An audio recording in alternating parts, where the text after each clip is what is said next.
সমস্যাটো হৈছে যে এতিয়ালৈকে বাঘমাৰা আদৰ্শ গাঁৱৰ যিখন একমাত্ৰ খেতি পথাৰ দৌলপথাৰ, সেই পথাৰখনত কৃষকে খেতি কৰিব পৰা নাই।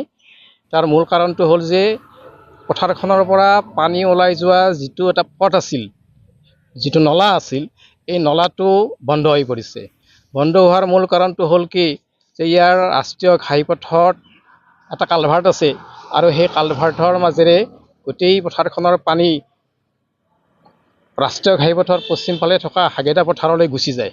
কিন্তু সেই পথটোত চাৰিওফালে অবৈধভাৱে নিৰ্মাণ কৰাৰ ফলত তাৰ পানী নিষ্কাশনৰ যিটো নলা আছে, এই নলাটো সম্পূৰ্ণভাৱে বন্ধ হৈ পৰিছে আৰু বন্ধ হৈ পৰাৰ ফলত গোটেই খেতিপথাৰখন পানীৰে উপচি পৰিছে, যাৰ ফলত কৃষকসকলে এতিয়ালৈকে কোনো ধৰণৰ খেতিৰ ব্যৱস্থা কৰিব পৰা নাই। হয়, আমি লিখিতভাৱে বাঘমাৰা গাঁও পঞ্চায়তত এই কথাটো আমি জনাইছোঁ। বিধায়ক মহোদয়ক আমি বাঘমাৰাতে লগ পাইছিলোঁ, তেখেতকো আমি লিখিত অভিযোগ দিছোঁ।